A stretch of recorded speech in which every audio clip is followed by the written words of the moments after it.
Largo winch एक French action thriller film है जो फिलिप फ्रांक द्वारा निर्देशित है और Belgian comic book series Largo winch पर आधारित है।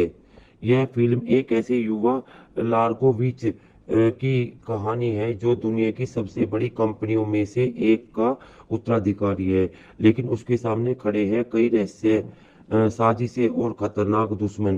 कहानी शुरू होते ही नेरियो विंच नामक एक अरबपति व्यवसायी की रहस्यमय हत्या के साथ नेरियो की कंपनी विच इंटरनेशनल एक शक्तिशाली मल्टीनेशनल कॉरपोरेशन है। नेरियो ने अपना उत्तराधिकारी चुन लिया था, उसका गुप्त रूप से गोद लिया बेटा लार्गेविच। लेकिन चूंकि लोगों दुनिया से छुपा हुआ था, बहुत कम लोग उसके अस्तित्व के बारे में जानते थे। नेरियो की मौत के बाद लोगों लार्गो को अपनी पहचान का खुलासा करना पड़ता है। वह अपनी विरासत को बचाने के लिए पेरिस लौटता है। उसे न केवल कंपनी की बागडोर संभालनी है, बल्कि उन लोगों से भी लड़ना है जो उसे उसकी इस विरासत को खत्म करना चाहते हैं।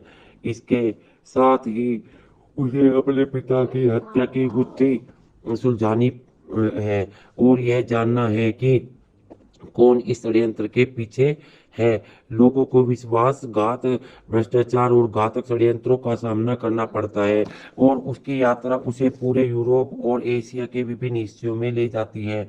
उसे एक ऐसे रहस्य का पता चलता है जो न केवल उसकी कंपनी के अस्तित्व को बल्कि उसकी खुद की जान को भी खतरे में डाल देती